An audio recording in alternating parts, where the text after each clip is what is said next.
አሰላሙ አለይኩም ወራህመቱላሂ ወበረካቱ። ውድና የተከበራችሁ የቻናል ቤተሰቦች ሙስሊም ክርስቲያን ወገኖቼ ሰላማችሁ ይብዛ እያልኩኝ ዛሬም እንደተለመደው እናንተ ፈታ ዘና ያደርጋል አስተማሪ ይሆናል ያልኩትን ይዤላችሁ መጥቻለሁኝ።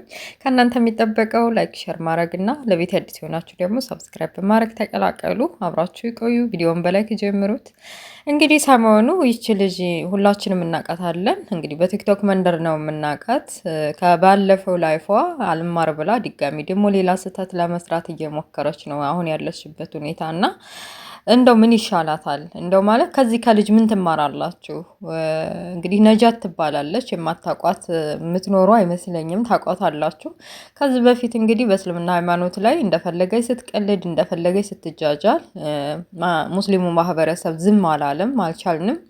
በነብዩም ስትሳደብ በቁርአንም በሁሉም ሌላ መዘዝ ይዛ ስትመጣ እንግዲህማ ዲና ሀገር ነው ያለሽው፣ ህግ ያለበት ሀገር ነው፣ መቀጣት አለባት ተብላ በእግር በፈረስ ተፈልጋ እስር ቤት ማቃ ተምራበት የወጣች መስሎን ነበረ። በቃ ተምራ በህይወቷ በቃ ትልቅ ስህተት ሰርታ ከዚህ በኋላ ድጋሚ ቦታ ወይም እዚህ አይነት ድርጊት አልገባም ብላ ተጸጽታ የወጣች መስሎን ነበረ። እንግዲህ እስር ቤት ስንት ዓመት ሙሉ ታስራ ወደ ሀገር ገብታ ከዛ በየመን ብላ ድጋሚ ወደ ሳዑዲ መታ ነው እና እንደምታዩት እንግዲህ ዜሙ ይዛለች፣ ጀምሯታል ማለት ነው። እንግዲህ እነ ኡስታዝ አቡበክርን ስትሳደብ መልስ የሰጣት ሙቪ ደግሞ ያመጣላት ቪዲዮ ፎቶ አለጥፎ ሰው መሳደብም ሆነ እስልምና ሃይማኖትንም ሆነ ሌላ እምነት መንካት በአረቢያ አገር እንዴት ምን አይነት ቅጣት እንደሚያስተላልፍ ምን አይነት ቅጣት እንዳለበት ቪዲዮን አስመልክቶ በአረብኛ አምጥቶ አሳይቷል። እና ለምን የኔን ፎቶ ለጥፈህ እንደዚህ በቃ ምን ታመጣለህ አንተ? እንደው በአደባባይ ምን አለብኝ ማለት ነው? ማን ይነካኛል? ማን ነው እኔን የሚቀርበኝ? በቃ ከኔ በላይ ማንም የለም አይነት ነገር ሰዎች ስንባል ቆይ ከእንስሳ የምንለይበት ምክንያት ምንድን ነው? ሰዎችዬ በእውነት እኔ እንዱ ሰዎች እምነት ያለን ሰዎች ሙስሊምን በሉት ክርስትና እምነት ተከታይም በሉት ሌላ እምነትን በሉት የሆነ የምንፈራው ከእምነታችን የሆነ የምንፈራው ነገር አለ።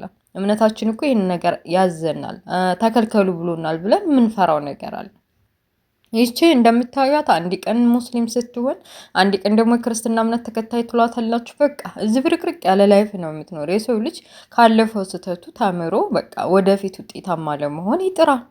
ይቺ ስንት ዓመት ሙሉ እስር ቤት ማቃ ከዛ ደግሞ የተወሰነ በቃ ተስተካክያለሁ ብላ ተስተካክላለች ብለን ካመንም በኋላ ሌላ ጭቃ ታጥቦ ጭቃ ማለት ነው። ታጥቦ ጭቃ እንዴ! ይሄ ጆርዳኔል የሚባለው እንኳ ይሄው አታየውም እንዴ? እንደው ልቡን አሳብጦት እንግዲህ የኢትዮጵያን አገር ዓለም በሚመለከተው ዓለም በሚያከብረን ምድር የኢትዮጵያ አየር አልወርድም በሚል ቀር እንደዛ ልቡን አሳብጦት እንግዲህ እኔ በላይ ማንም የለም ሲል እንደዛ ሲናገር ህግ አለ። ህግ ያለበት ሀገር የትኛውም ሀገር ብትኖሩ ህግ አለ፣ ህግጋት ይኖረዋል። እና ህጉን አክብሮን ካልኖረን ዋጋ እንደሚያስከፍለን ማወቅ አለብን። ከዚህ በፊት እንግዲህ ሳውዲ አረቢያ ልታመልጥም ሁላ ነበርና ግብረ አበሮቿም ሊያስመልጧት ነበር፣ ግን አልተሳካላትም። እና ካለፈው ላይፏ ጨለማ ነው እስር ቤት፣ ሳውዲ አረቢያ እስር ቤት እንግዲህ እንዲህ እንደ ሀገራችንም ይሆን አይመስለኝም። እንግዲህ እስር ቤት ገብቼ ባላቅም፣ ምክንያቱም የዚህ ሀገር ሴራሚክ ነው፣ ብርዲ ነው፣ ቀዝቃዛ ነው። በቃ ቅጣቱ ጋር ነው። ዝም ብለው ባዶ ቤት ጉር ወይም ባዶ ክላስ ጉር አይደለም የሚያደርጉት። የሆነ ቅጣት ጋር አብረው ነው እስር ቤት ሲያስሩ ማለት ነው። ወንጀለኛ እስከሆነ ድረስ የሆነ ቅጣት አብረው አስተምረውን ያስተምራታል ወይም የህይወቷ ይቀይራታል የሚሉትን ቅጣት አብረው ነው የሚቀጡንና እዛ ጨለማ ውስጥ ስንት ዓመት ሙሉ ስትማቀቅ ስንቶች ናቸው እስር ቤት ገብተው ሙስሊሞች ቁርአን ሀፍዘው የሚወጡት? ምክንያቱም አጋጣሚውን እንጠቀም ብለው ተቀይረው ላይፋቸው ሁሉ ተቀይሮ እና ይቺ ደግሞ ብሶባት መታለች። እንኳን አይደለም ልትቀየር፣ እንኳን አይደለም ለቤተሰብ ለሀገር ለወገን ምሳሌ ልትሆን ጭራሽ ብሶባት መታለች። እጥብጥብ አደረገች።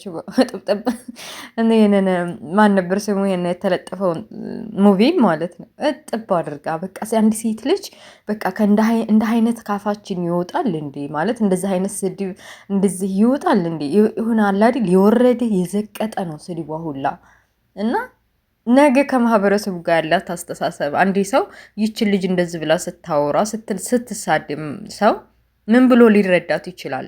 ክብሯ ወርዷል፣ ዝቅ ብሎ አሁን በአእምሮሽ የሆነ ሰው ታከብሬዋለሽ። የሆነ ሰው እኮ እንደ ቦታው የሆነ ቦታ ወርዶ ስታዩ ታወርጀዋለሽ። አረ ያ ሰው ደግሞ እንደዚህ እዛ ቦታ አይደል እንደሚገኘው ኦልሬዲ አሁን ለምሳሌ እየሰከረ በቃ ዚና እየሰራ መጥፎ ነገር እያደረገ የምታገኙት ሰው እንዴት ነው የምታስቡት? እና አንድ ሰው ደግሞ በቃ ማህበረሰቡን ለመቀየር ራሱን ለመቀየር የሚጥር የሚታገል ሰው እንዴት ነው የምታስበው? ሁለቱን ማለት ነው።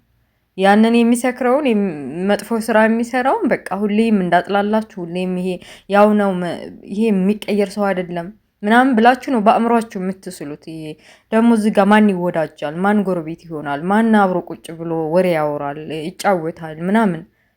ያ ግን ህይወቱን ለመቀየር ማህበረሰቡን ለመቀየር የሚጥር ራሱን ህይወት የመቀየር ሰው ጠጋ ብላችሁ እንደውም ከእሱ ሀሳብ ልትቀስሙ ህይወቱን እንዴት መቀየር እንደቻለ ትምህርት ሊያስተምራችሁ ጠጋ ብላችሁ ትጠይቁታላችሁ። ምክንያቱም በአእምሯችሁ ትልቅ ቦታ ነው ብላችሁ ስለምስሉት ማለት ነው። እና እንዲሁ ነገ ጧት እንደው ትዳር እንዴት ነው? ልጆችስ እንዴት ነው የምትወልደው? እንዴት ነው ከማን ጋር ጎረቤት ሆና ነው የምትኖረው? እንዴት ነው አኗኗሯ? ላይፏ እንዴት ነው? ገና ሶሻል ሚዲያ ምናምን በቃ መጥቷል። ቴክኖሎጂ ባመጣው በቲክቶክ አፌ እንዳመጣልኝ እንደፈለግኩኝ በቃ መጥፎ የሚሆን ጥሩ እሰራለሁኝ፣ ማንም አይነካኝም፣ ምንም አያመጡም በሚል መጥፎ አስተሳሰብ እንደዚህ አይነት ነገር ወላሂ እንጃ።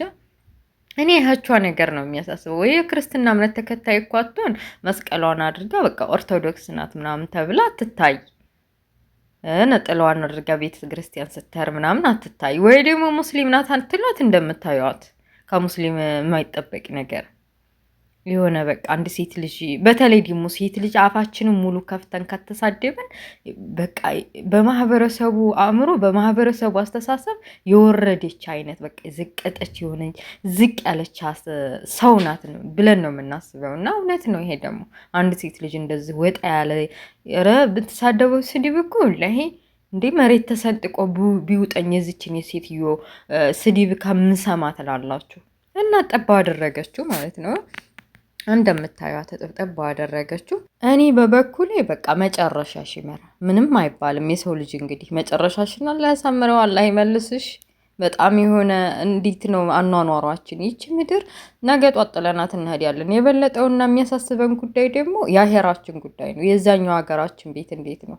እንዴት ነው አሁን ያለንበትን አሁን እዚች ምድር ላይ ከስበን ሰርተን ጥሩ ነገር ሀይር ነገር ሰርተን መስመራችንን አስተካክለን ካላህ ጋር ያለና አላቃ አስተካክለን ወደ አሄራ ካልሄድን እዛም እኮ ቅጣት ከባድ ቅጣት ይጠይቀናል። ይቺ በቁጥር በ30 ዓመት 20 ዓመት 25 ዓመት በተለይ ደግሞ ዛሬ ዘመን በአንድ ቀን ታይቶ በመናግስቴው ሞተ የሚባልበት ያለንበት ዘመን እንዴት ነው ያለንበትን ሁኔታ አስተካክለን ካላህ ጋር ያለን ግንኙነት በቃ ምን ላይ ነው ያለው ብለን ራሳችን ካልጠየቅን እንዴት ነው? ሌላው በተረፈ ደግሞ እንግዲህ የቲክቶክ መንደር እንደምታዩት ሰሞኑ በተለይ ከትናንትና ወዲያ የመኪና ርክክብ ነበር ከአርቲስቶች ጋር እና የእሱ ፕሮግራም ላይ እንደው በጣም የሚያሳፍር የሆነ በቃ እንደዚህ አይነት ነው እንዴ ማለት ካለፈው ከጎረቤት ከሰዎች ለምንድን ነው የማንማረው? በቀደም የቲክቶክ አዋርድ ላይ የመጥፎ አለባበስ የሆነ ወጣ ያለ ኢትዮጵያዊ ካልቸርን የማይገልጽ ባህላችንን የማይገልጽ አለባበስ ለብሰው እስር ቤት እንድትወረወሩ ሁላችንም እናውቃለና ጭራሽ እንደውም 300 ምናምን የተገዛውን ልብስ 3 ሚሊዮን ብር ገዛሁ እያሉ ዝም ብለው ኬሻ የሚመስል ልብስ እየለበሱ መጥተው በጣም የሆነ የውጭ ሀገርን ካልቸር እየተከተሉ እየተመለከቱ የውጭ ሀገር ሴቶች እንዴት እንደሚለብሱ ፋሽን ተከታይ ምናምን እንደዛ እየለበሱ እንግዲህ ይሄ የኢትዮጵያን ባህል አይወክልም ተብለው እስር ቤት ተወርውረዋል። እና ለምንድን ነው ማንማረው? ማለት ከጎረቤት የሆነ ችግር ደርሶባቸው እኛ ላይ እንዳይደርስብን ጥንቃቄ ማድረግ የለብንም እንደ ሰዎች? እውነት ጓደኛ ላይ የደረሰው ነገር የሆነ ደርሶባት በዛ በችግር ብዙ ስቃይና መከራ ደርሶባት እኔ ከእሷ መማር አልችልም እንዴ? ቆይ ሰዎች ስንባል ለምንድን ነው መገንዘብ ያቃተን? ለምንድን ነው መማር ማወቅ የቸገረን? እና ይቺ ጃኒና ስሙን ጥሩልኝ። እሱ ልጅ እንግዲህ ፍቅረኛሞች ናቸው። እንደ ፍቅረኛሞች አክት እያደረጉ ነው። ከዚህ በፊት ከጆርዳኒኤል ጋር ነበረ ፍቅር ምናምን የሚጫወቱት። አሁን እንግዲህ ጆርዳኒኤል እስር ቤት በተወረወረበት ጊዜ ብቻዋን ላለመሆን ከጊዜ በኋላ ከአዶናይ ጋር ተለጥፋለች። አዶናይ ጋር ስትሆን የሆነ ነገሯ ተቀይሯል። ባይዘወይ ማለት ነው። ቪዲዮ በለቀቁ ጊዜ የሆነ በቃ ያወጣ ያለ አለባበሷ የለም። በቃ ተከብራ ምናምን በቃ ቤተ ክርስቲያንም ስትሄድ በዓልም እንትን ስትል በየቦታው ሲሄዱ ያላቸው ሁኔታ በቃ የሆነ ደስ የሚል ነው። የሆነ አዶናይ የሚባለው ልጅ የሆነ አስተዳደጉ ውጭ ሀገር ቢሆንም እንኳ የኢትዮጵያን እንትን ወጣ ያረጋ አይደለም። እና እሱ ጋር በሆነችበት ጊዜ ጥሩ የሆነ ነገሯ ተቀይሯል። ሀቂቃ ቪዲዮዋቿን ሄዳችሁ ብታዩት እሱንም ብታዩት ከበቃ የሚሰሩ ሁኔታ ማህበረሰቡ ጋር እንደዚህ ወጣ ያለ ባህሪ አታሳይም። እና በንግግሯ ራሱ ሁሌ እንዴት ተሰደበች። በተለይ ቲክቶክ ላይ ላይቭ ላይ ተቀምጣ ጌም ምናምን ስትጫወት ብዙ ልጆች እንደሰደቧት ብዙ ልጆች እንዳዋረዷት ምናምን ነበር እና አሁን ላይ እንደምታዩት እንደነገርኳችሁ ከትናንትና ወዲያ የሆነ የመኪና ርክክብ ነበር፣ የሆነ ፕሮግራም ነበር እና የምታዩትን ልብስ ለብሳ ነው የወጣችሁና ሰሞኑን ይዘዋታል። በቃ ትናንትናና ዛሬ እንዴት እንደዚህ ትለብሻለች? በቀደም የታሰሩትን አታይም ወይ እየተባለች ጭቅጭቋት ነው። እና ሰዎች ስንባል ለምንድን ነው የማንማረው? አሁን ይሄ አለባበስ ምን የሚሉት ነገር ነው? በቃ ይሄ ምን የሚሉት ነው? በአደባባይ እንደውም የትናንትናው የሁለታ ፕሮግራም ትልልቅ አባቶች ትልልቅ እናቶች ምናምን ባሉበት ነው። ይህ አይነት አለባበስ አባባ ስሙን ጥሩልኝ፣ ፊልም ላይ ምናምን የሚሰራ አክተር ነው እና እሳቸው ጋር ስትደንስ የእውነት እኔ በጣም ነው ሽምቅቅ ያልኩት ያፈርኩት ማለት ነው። እሷ እንትን ላለችው እሷ አብራ እንደዚህ ተገላልጣ ለደነሰችው እና ውድ ቤተሰቦች እንማርበት። በቃ ቅንጭላታችንን ክፍት አድርገን ማወቅ ያለብንን እንወቅ። ዝም ብለን በዘፈቀደ እንኖር እላለሁኝ። የዛሬው ፕሮግራም ይህን ይመስላል። እንግዲህ እስቲ ኮመንታችሁን ሀሳባችሁን ስጡ። ስለ ጃኒም ስለ ነጃትም ያላችሁትን ኮመንት አነባለሁ። ለዛሬ ይህን ያክል ይበቃናል። ለቤት አዲስ የሆናችሁ ሰብስክራይብ ማድረጋችሁን እንዳትረሱ። ላይክ ሸር አድርጉ። በሌላ ፕሮግራም እስከምንገናኝ መልካም ሁሉ ምኝላችኋለሁ። ወሰላሙ አለይኩም ወረህመቱላሂ ወበረካቱ። ባይ ባይ። ቻው